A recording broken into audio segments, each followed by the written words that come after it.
Thanks, Austin. Thanks for coming out. Okay, so today's theme is creation, artistic, and divine. So I'm a physicist, so I'm going to talk about divine creation of the physical universe. Now, I'm sure you've all heard of the Big Bang Theory, right? There's that Big Bang Theory, but I'm going to be saying something a little bit about this Big Bang Theory. This Big Bang Theory says that the universe, the universe is expanding from a colossal explosion that took place about 14 billion years ago. There's by now overwhelming evidence that the Big Bang, for this theory, so there's no longer any serious doubt that the Big Bang actually happened. Now, just want to digress for a second. How many of you know the name of the scientist who originally proposed the Big Bang Theory? Raise your hand if you know who that was. But don't say the name, because it's, here's a hint, it's one of these two people. But it's not the guy on the right, it's Albert Einstein, it's the guy on the left. And that guy's name is Georges, I'm going to try to say it right, Lemaitre. Though most people say Lemaitre, but it's Lemaitre. Lemaitre, in addition to being a mathematician and a physicist, was a Catholic priest. So if anyone tells you that the Catholic faith and modern science don't go well together, tell them that one of the central ideas of modern science, the Big Bang Theory, was the brainchild of a scientist who was a Catholic priest. In fact, there were many important discoveries in science made by Catholic priests. The founder of the science of genetics was the Augustinian priest Gregor Mendel. The founder of geology was a priest named Nicholas Steno. I could give you a much longer list of founders of whole branches of science or people who made very important scientific breakthroughs or contributions who were Catholic priests or who were devout Catholics. In fact, if you go to the website of the Society of Catholic Scientists, you will find there, if you look around, there's a set of bios we just put up of 76 important Catholic scientists of the past, average about 300 words, explaining what they did scientifically, and these are all were devout Catholics.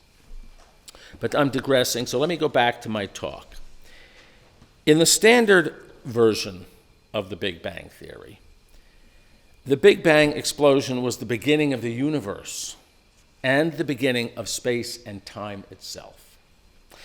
Now, there are other versions of the Big Bang Theory. There are speculative extensions of the Big Bang Theory in which the Big Bang wasn't the beginning of the universe and wasn't the beginning of time. But there were things going on before the Big Bang. However, those ideas are just speculations, and there's actually no evidence for them.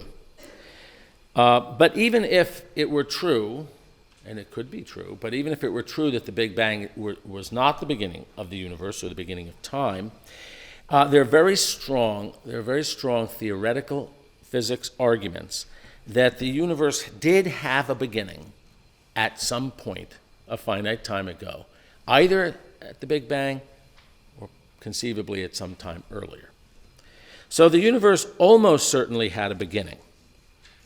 Now, a lot of people think that a lot of religious people would say, well, this directly proves that God exists, because they see the Big Bang, or whatever the beginning was, as the moment of creation.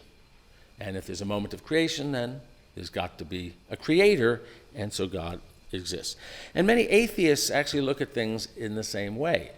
So they say, if you could show that there wasn't a beginning of the universe, a temporal beginning, but either the universe had existed for infinite time in the past, or maybe the universe's history goes around in a circle. If you could show there was no beginning, that would mean that there was no moment of creation, and that would mean that there's no creator and there's no God. Now, actually, both those groups of people are not thinking quite right about it. It's really a mistake to think that the beginning of the universe and the creation of the universe mean the same thing. So let me explain the difference with an analogy. Consider a book, say a novel. A novel is a set of words in some sequence. What is the beginning of the novel? The beginning of the novel are the first words in the sequence. So take The Lord of the Rings. I don't know if that's still popular, but when my kids were young, that was the big thing. The first words of The Lord of the Rings are these. When Mr. Bilbo Baggins of Bag End announced that he would shortly be celebrating his 11th birthday with a party of special magnificence, there was much talk and excitement in Hobbiton. So if someone asks you, what is the beginning of The Lord of the Rings? You should point to those words. That's the beginning. But if someone to ask you, what is the origin of The Lord of the Rings? Meaning, what is the cause of the book? Why is there such a book at all? It would be silly to point to those words. What you would say is, you would point not to those words, you'd point to Tolkien, J.R.R. Tolkien. There is such a novel as The Lord of the Rings only because Tolkien conceived of it in his mind. Tolkien is the author, the creator, in a sense, the cause, the origin of the book. I can make the point even stronger by imagining a novel whose plot goes around in a circle. And you could even imagine that it's printed on a scroll that loops around. That novel would have no first words, it would have no beginning, but it would still need an author. Or you could imagine a novel that's infinitely long.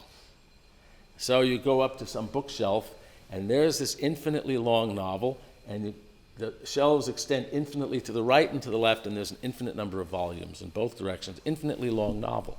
That would have no beginning and no end, but it would still need to have been thought up by somebody. It would still need an author. Of course, it would have to be some author. Now, the same distinction applies to the universe. The universe, you can think of it as a sequence of events. It's a little more complicated because it's a four-dimensional space-time and actually doesn't just have a linear sequence, but let's not worry about that. Think of it as a sequence of events. And there would be a beginning of the universe, and that would be the first events in that sequence, which are probably the events that happened at and around the time of the Big Bang. That's the beginning of the universe. But that's not the same as asking about the origin of the universe, the cause of its existence, the reason that there's a universe at all. The answer to the question of why there's a universe at all is the author or creator of the universe, God, who thought up the whole universe and all the things and events in it.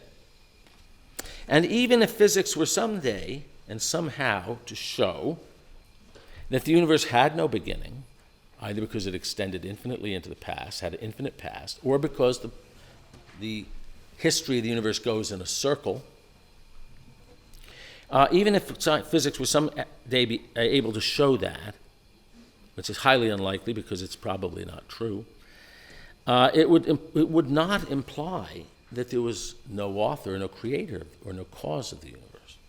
Now, why have I made such a big deal out of the distinction between the beginning of the universe and the creation of the universe? Well, a number of reasons, but the main reason, I want to make the following important point. Science, in particular physics, can tell us about the beginning of the universe, the first events in it, but it cannot tell us about the creation of the universe. Physics studies the parts of the physical universe, matter, space, and time, how they're structured, how they interact with each other, how they behave. But God is not a part of the physical universe. He is the cause of the universe, the author of the universe, but not a part of it. So physics does not study God. And physics studies the physical processes that go on within the universe. And God's act of creating the universe is not a physical process. And it's not one of the, and God's act of creating the universe is not an event within the universe. So physics cannot say anything about God's act of creating. The analogy of a novel can help here also. Tolkien is the author of The Lord of the Rings, but he's not a part of the book. He's not in the pages of the novel. Bilbo Baggins and Frodo and Gandalf are not going to be able to see Tolkien by looking around for him in Middle-earth. And Tolkien, conceiving of the Lord of the Rings in his mind, is not an event in the plot of the novel. It does not occur within the bounds of the novel on some page or in some chapter. Tolkien's creative act does not take place in Middle-earth. And by analogy, God's creating the universe is not something that happened or happens as an event within the physical universe, within the space and time, which physics would be able to study. So it's understandable that we tend to imagine, nevertheless, we tend to imagine God's creating the universe as if it were a physical event, a physical process. And because when human beings make things, we do it by moving stuff around. So this building was made, concrete was poured, steel girders were moved from one place to another. When an artist paints a picture, moves the paintbrush, moves paint from the palette to the canvas. Physical activity. Human making of things always involves physical activity, but that is not how God creates. God is not a physical being and does not engage in physical activity. God did not light a fuse or light a match to set off the Big Bang explosion. Sometimes people ask me, what caused the Big Bang? And what they want to hear is, well, it's an explosion, so you need some sort of dynamite, you need some explosive to set it off, and God is the explosive. No, God is not a physical thing, and creation is not a physical process like dynamite going on. So how should we think about God's act of creating the universe? We can't avoid using analogies in thinking about God, because human beings can only think in terms of concepts based on our experience. And our experience is always experience of created things. So the only way we can talk about God or think about God is through analogies. But because God infinitely transcends our experience, any analogy we use will necessarily be inadequate, infinitely inadequate. But some analogies are better and less misleading than others. Perhaps the best analogy we have for God's act of creating, and this is just my feeling, is the best analogy we have for God's act of creating the world is the human mind having an idea. Even this is not a perfect analogy, because when a human being thinks, there's always physical activity going on. There are neurons firing, there are chemical reactions going on in the brain, and so forth. Moreover, our thoughts unfold in time. But God is beyond time and space. His thoughts do not unfold, they do not change. But this analogy is still less misleading. It's less misleading to think of God as a mind than to think of God as a physical object. That's why I have used the analogy of that God thinks up the universe somewhat as a human author thinks up a story. Now, as we'll see in a few minutes, this is a very traditional analogy and has been used since early Christian times. One issue that this analogy, I think, helps us think and sort through a number of issues and clears up a number of possible confusions. Now, one issue is whether we have any evidence that God exists. Atheists like to say that we have no experimental evidence that God exists. And of course, they're right. God cannot be seen with telescopes or microscopes or at the bottom of a test tube or with particle accelerators. That's simply because God is not a part of the physical universe. But the fact that God is not a part of the physical world and therefore cannot be detected by our senses or physical instruments doesn't mean that we have no evidence of God. We do have evidence, but it's evidence of a different sort. The mere existence of a novel testifies to the existence of its author. Just the existence of a piece of music testifies to some composer. Even though the author's not in the novel and the composer's not among the notes of the composition, you can mess around among the notes of the composition. You're not going to find the composer there, or you're not going to find the author in the pages of the novel. But the mere existence of the novel points to the fact that there must be a novelist. And the mere existence of the universe points to the fact that it has an author. And that's why St. Paul, in his epistle to the Romans, in his first chapter, specifically chapter 1, verse 20, says that we can know that God exists from the things that are made. Now, the analogy of God as an author or an artist can be taken further. What does an artist do? One thing is to cause the work of art to exist as a work of art. Tolkien is the cause of the existence of The Lord of the Rings as a novel. But an artist also gives form or structure to the work of art. The work of art is not just a jumbled, chaotic, or disorderly mess. It has order, and that order has some sort of harmony and beauty. And in case of many kinds of forms of art, meaning. So God is both the giver of being of the universe, and he's also the giver of order to the universe. In fact, throughout Christian history, theologians have said that the physical universe gives evidence of its creator in two ways. First, by its very existence, and second, by its order.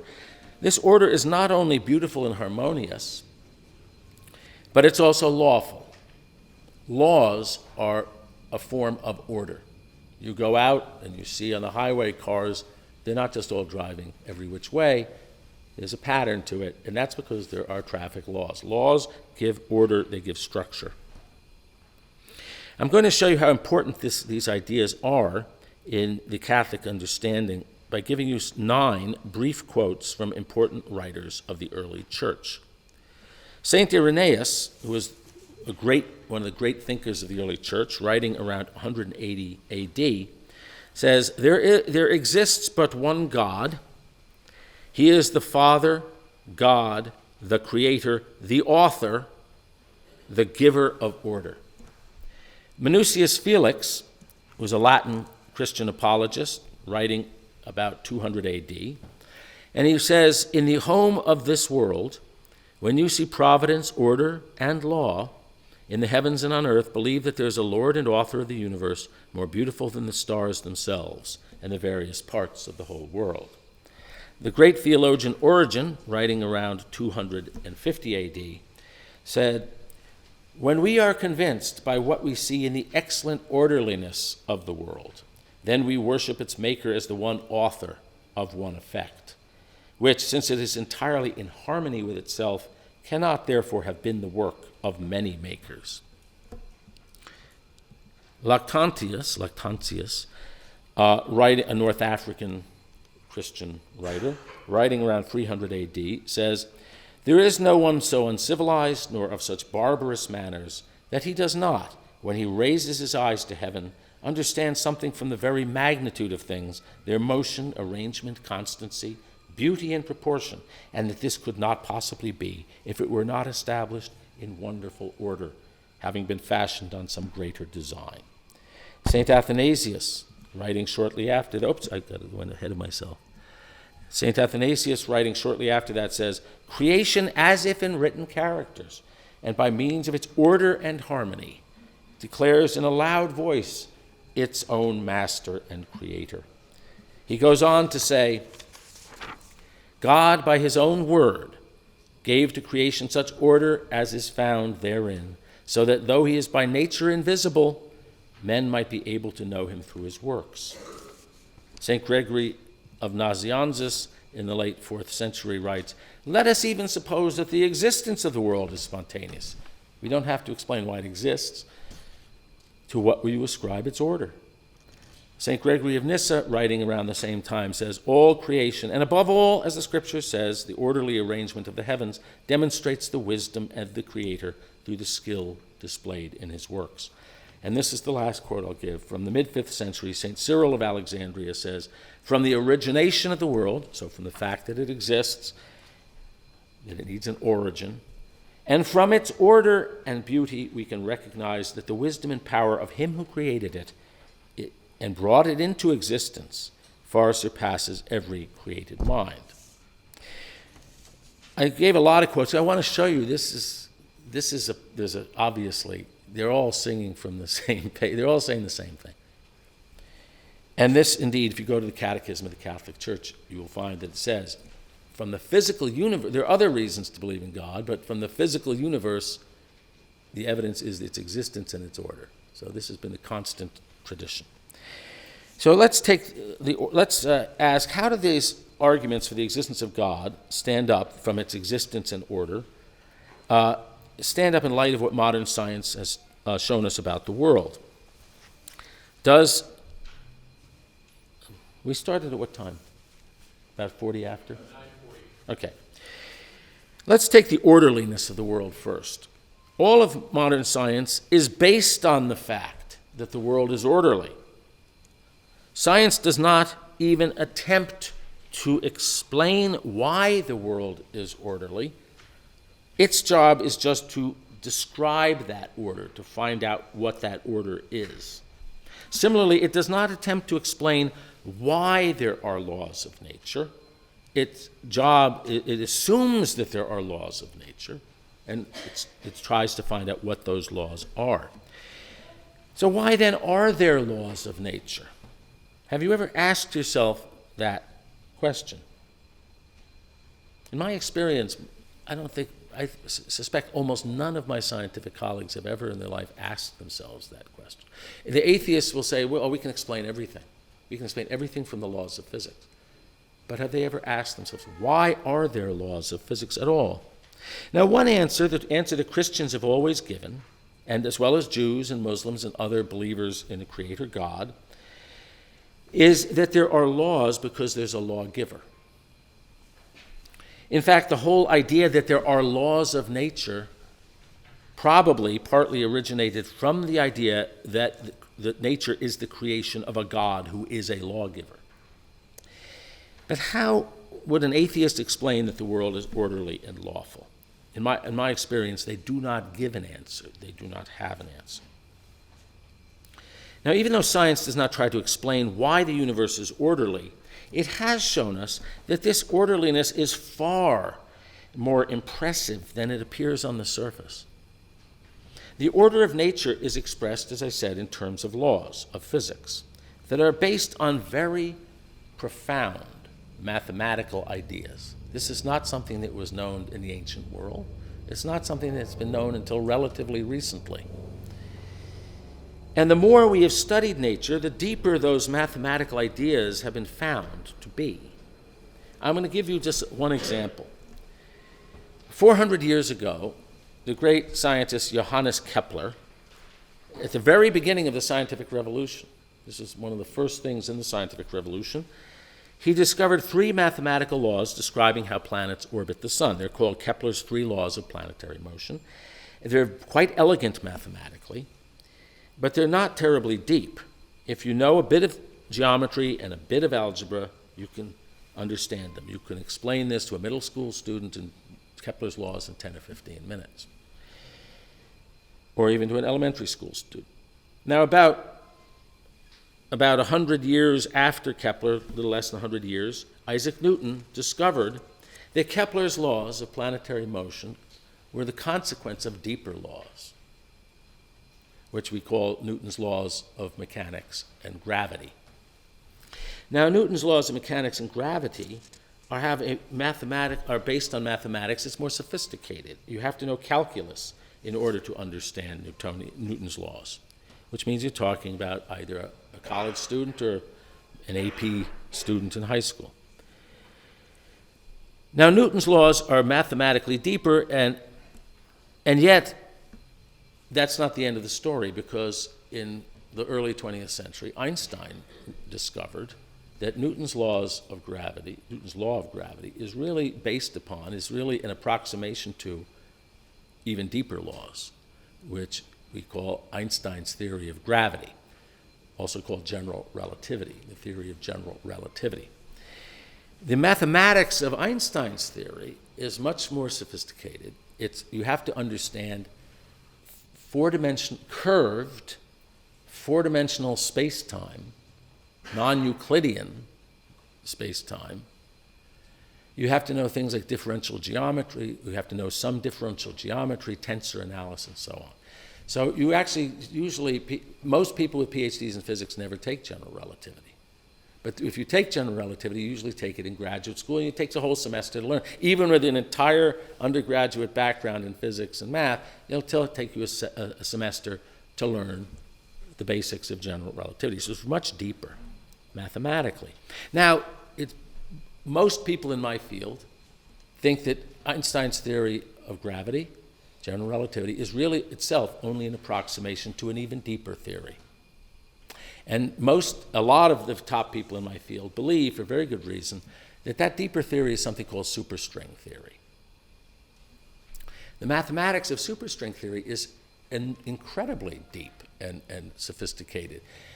Since 1984, when there was something called they call the superstring revolution happened, since 1984, you've had hundreds and hundreds of the world's most brilliant mathematical physicists and mathematicians studying superstring theory. They've learned an enormous amount about it, but they still feel that they really haven't gotten their arms around the mathematics of it. They don't really understand the mathematical structure fully. Or in fact, some think they've only scratched the surface, and that's in over 30 years. So we're talking about a mathematical structure that's exceedingly deep. Now, the physical universe, in other words, is constructed using mathematical ideas of staggering depth, subtlety, and sophistication. Does that not suggest a mind at work? Let me quote two scientists who are not religious and what they have to say about this. There's what Kepler's laws are based on Newton's, Einstein's, and deep down, very likely, superstring theory. So, professor of astrophysics at Harvard, Avraham Loeb, is an atheist. He was asked by an interviewer whether he was religious. By the way, the reason he was asked is that Loeb was saying things about science that the interviewer thought were a little weird. So he thought, this guy's a little weird, so maybe he's religious. So he said, are you religious? And he said, I was secular to start with. I am not religious. I am struck by the order we find in the universe, by the regularity, by the existence of laws of nature. That's something I'm always in awe of. How the laws of nature we find here on Earth seem to apply all the way out to the edge of the universe. That's quite remarkable. The universe could have been chaotic and very disorganized, but it obeys a set of laws much better than people obey a set of laws here. Now, you see, he's saying he's an atheist, but he says, I'm an atheist, and yet he's really struck by the order and lawfulness of the universe. You see, so he sees the force of that as maybe pointing towards something. Ed Witten, he is in my field, theoretical particle physics. Many people in my field would say he's the smartest physicist alive. He is unbelievably smart. He describes himself as a skeptical agnostic. He says he was interviewed, and he was asked whether it will ever know all the laws of physics, and he said he was optimistic that we might not, we might come to know the ultimate laws of physics. And he was asked, well, when we come to know the ultimate laws of physics, do you think anything will remain mysterious? And I think to the interviewer's surprise, he listed about 5 things that he thought would remain mysterious. And one of them is this. He said, the laws of nature, as we've uncovered as they've been uncovered in the last few centuries, and especially as they've been uncovered in the last century, are very surprising. They're very subtle. They've got a great beauty, which is a little hard to describe maybe if one hasn't experienced it. The laws as we know them are very beautiful mathematically. They involve very interesting and subtle concepts. It's a rich story, and it all hangs together beautifully. Again, he sees this amazing structure. Let me quote from a great mathematician. Just see if I'm almost done. A great mathematician of the 20th century named Hermann Weyl. Not only was a major figure in mathematics, but he did very important work in theoretical physics, and a number of things in physics are named after him. He was a believing Christian. He said, many people think that modern science is far removed from God. I find, on the contrary, that in our knowledge of physical nature, we have penetrated so far that we can obtain a vision of the flawless harmony, which is in conformity with sublime reason. So physics and modern science in general have shown us how truly astounding the order, harmony, beauty, and lawfulness of nature are. So surely these require an explanation. One explanation is that there is a mind, a sublime reason, as Hermann Weyl calls it, a lawgiver, a giver of order. No other explanation has ever been given. So if you're an atheist, it is possible to say that there's no explanation. That's really the atheist's answer. Why is there a universe? It just is. There is no answer to that. It's just a fact. Why is it orderly and lawful? Why are these particular mathematical equations the right laws? It's just a fact. But if there is an explanation for those facts, no other explanation has ever been given except that there is a God. Now, some atheists have said that physics can explain the existence of the universe. And so we can dispense with the need for a creator. And they say that the universe created itself, or that the laws of physics, sometimes they say the universe created itself, sometimes they say the laws of physics created the universe. And one of those people was the late Stephen Hawking, towards the end of his life. What led Hawking and some others to say this was a physics idea according to which the universe began through what is called a quantum fluctuation. I actually think that's a very interesting and beautiful idea, and I think it very well may be true. I kind of hope it is true, because I think it's such a beautiful physics idea.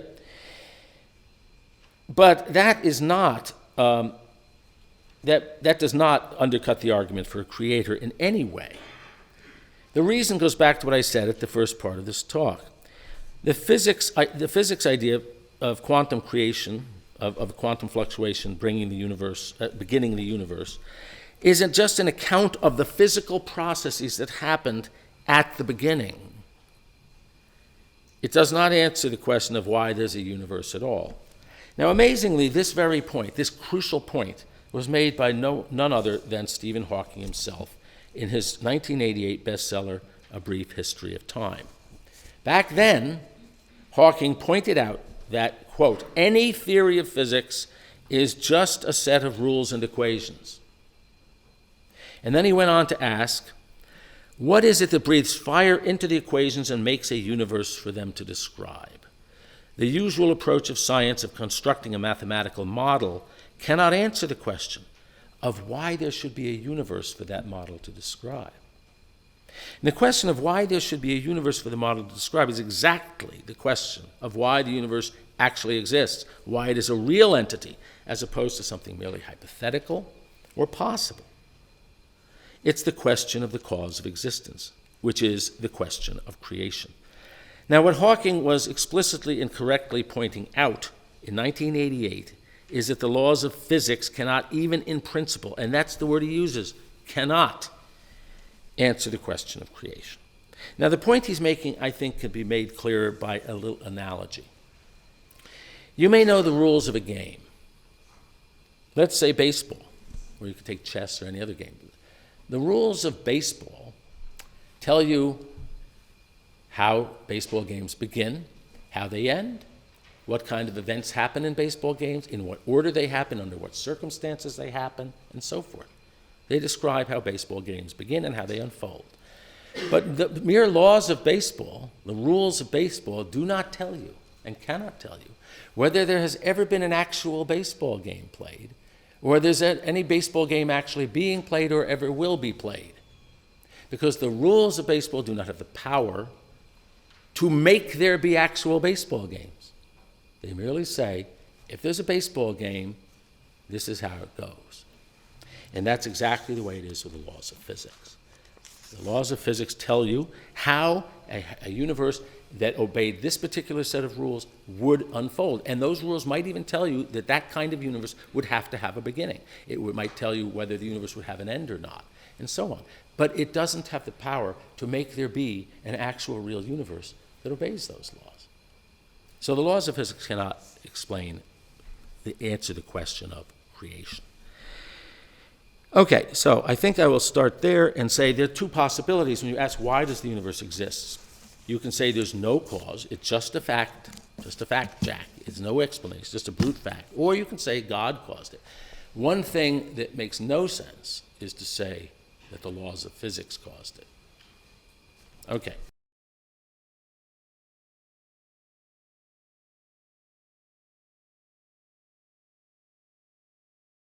Well, that's a deep question. Okay, you can't say because, as I said, the only analogies have of making things is, or even thinking up things is ourselves. God is one answer to say God is being. God is being. God is reality, the ultimate reality. And so we're sort of sharing in reality. So he confers reality upon us because he is himself reality, the ultimate reality. He is, we have life, but God is sort of the fullness of life. We have existence, but God is the fullness of existence. In some sense, he shares it with us. But that's something that's beyond human comprehension. I think all we can say is the universe exists. Philosophers distinguish between things that are necessary and things that are contingent. So some things are true, but they could have been otherwise. Like there's a microphone here, but they didn't have to be. There's a tree in my front yard, it didn't have to be. It exists, but didn't have to exist. If something exists and didn't have to exist, then it needs an explanation. You want to say why. So the universe didn't have to exist. And it certainly didn't have to exist in precisely this form. It didn't have to be a person named Stephen Barr and so on in the lecture. So there should be a cause of that, and we call that cause God. Now, how did that cause operate? That's beyond our comprehension. Oh, the equation that I put up? In the technical jargon, that's called the Lagrangian of the standard model, okay? So in physics, whether classical or quantum, any physical system you talk about, there's a certain quantity called the Lagrangian of that system. And if you know the Lagrangian of that system, then essentially you know everything there is to know about its structure and how it behaves and how it unfolds in time and so forth. It's when you want in physics, if you want to, I should qualify this, but it's roughly correct. If you want to understand a physical system, what you want to do is to know its Lagrangian. That everything else flows out of that, and that is the Lagrangian describing all of everything we know about the physical world, except for gravity. The gravitational part is actually very easy. I'm not even sure it's in there because there's so many terms, but that actually would only be one extra term. But this describes everything we know about the physical world. Yeah. Well, I can go back, not that whole, but take this one. Oh, yeah. Right. Yeah. This is my bread and butter. I mean, I'm retired as of last month, but this is what I've been doing for the last 41 years.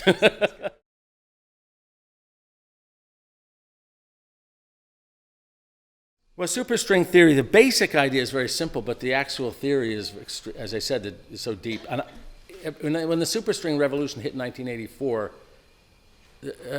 most people made a decision. Do I do what's called traditional particle physics, or do I jump and start doing the superstring theory?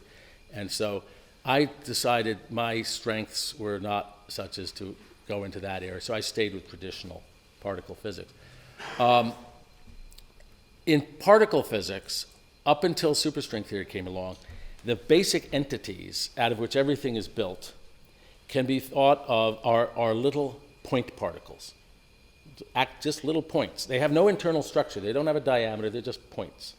Electrons. So in the standard model, electrons are point particles. So is a photon. So is a quark, and so on. You can also think of them as waves, because there's something called wave-particle duality.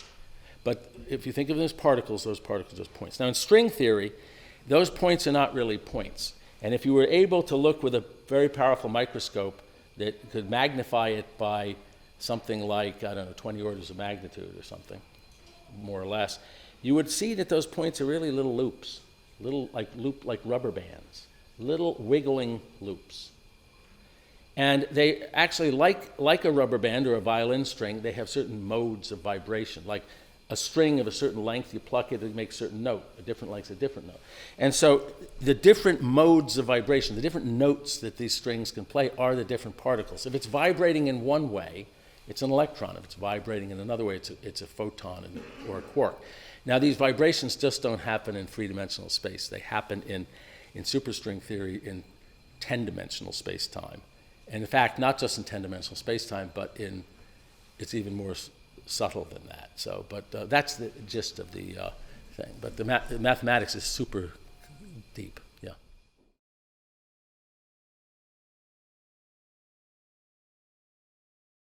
A theory. What the multiverse is. Well, first of all, what is the multiverse? The multiverse is a kind of universe. So many people talk about the multiverse as if it means there are many unrelated universes. And the multiverse is a hypothetical kind of a universe in which the universe has different, in which certain things that we used to think, or that we traditionally think, and not to say used to, we still think, for the most part, are constants of nature. The mass of the electron. We know the mass of the electron is the same here and to the farthest the telescopes can see, or the strength of the electromagnetic force, or all these, what we used to call constants of nature. But the hypothesis is that maybe these things actually very far away take different values. So in the part of the universe we can see, the mass of the electron and so forth have certain values, but elsewhere in the universe, beyond our horizon, they would have different values. So the universe has a sort of multiplicity to it, and that's called the multiverse. That's just a kind of universe. And now, don't think of God as living in an extra dimension or living in a... God is beyond space and time. He's beyond the is beyond the multiverse. If we are in a multiverse, and I think there's a good possibility we are, it's just something about how the universe is structured. It's just the multiverse is a creation of God. It's a creature. It's just something created. So there's a radical distinction between created things and God. Created things exist contingently. Nothing created has to have existed. And God, who exists by necessity. And God is infinite, and the created things are finite. The multiverse is on the created side. It's just a bunch of stuff that God created out of nothing.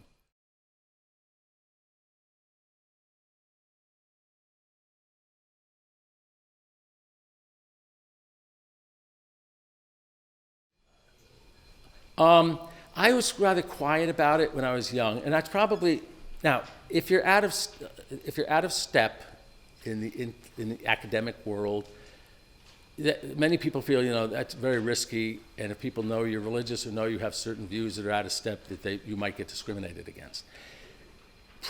I would say don't. My suggestion is don't be too upfront about it with professors and things, and don't wear it on your sleeve, at least until you have some job security in your profession. Now, I used to worry about that because my thesis advisor, Tony Z, who was a very eminent physicist, but he's a Chinese guy raised in Catholic, a very devout Catholic family, I am told, because I know his younger brother. But I think he lapsed. He's a non-believer, though I think he still believes in God in some sense. And I remember when I was young, I was at a cocktail party with my your thesis advisor when you're a grad student, and later is like, he's your meal ticket. I mean, he's the one who's gonna, or she gonna open doors for you and get you jobs and things, write letters of recommendation. So he asked me at a cocktail party, and I was very young. He said, so Steve, he knew I was Catholic. He said, so when was the last time you went to Mass? And of course the answer, he probably thought, oh, when I was 15. And then I stopped going. That's what he probably expected me to say. And the answer was last Sunday, but I didn't want to say that because I didn't want to lose his good opinion because I knew he was a fallen away Catholic. And I used to really feel guilty about that kind of thing. And every time at Mass, it would say, if you deny me before men, I will deny you before my Father in heaven. I would say, oh my God, I am in really deep, whatever, I'm in trouble. And then, but then I would console myself with the thought that Jesus said, we must be wise as serpents and harmless as doves. So we have to be smart about things. And but anyway, I found I've never really faced hostility, and so over time, more and more people learned that I'm religious. Of course, by that time, I had a reputation. People knew who I was. People respected me already as a scientist. Then they find I'm Catholic. I don't know what they say behind my back, but I've never experienced. I don't think they respect me any less as a scientist. You don't really find that much hostility. What you find is more indifference. That's the main thing. But I'll say this, you will feel isolated. If you go into science, you'll feel isolated because you'll think you're the only one, and that was I'm the only one. I didn't know any world-famous scientist who was Catholic or religious. I didn't know any of my professors at Princeton when I was a grad student, I was an undergrad at Columbia, who were religious, let alone Catholic. And I thought, am I the only one in the world who's going into science? No, there's a lot of them, which is why we started the Society of Catholic Scientists, which are up to 1,200 members in only 3.5 years. But what happens is people keep a low profile, and as a result, you can be one of my colleagues in my own physics department. I was a colleague of his for 25 years before I realized he went to Mass every Sunday because people play it quiet. But so that's why if you go into science, or if you become an undergrad major in science, please join the Society of Catholic Scientists. There you can go and look at our member directory. It's password protected, and see 1,000 or more other people, Catholics, who are in science.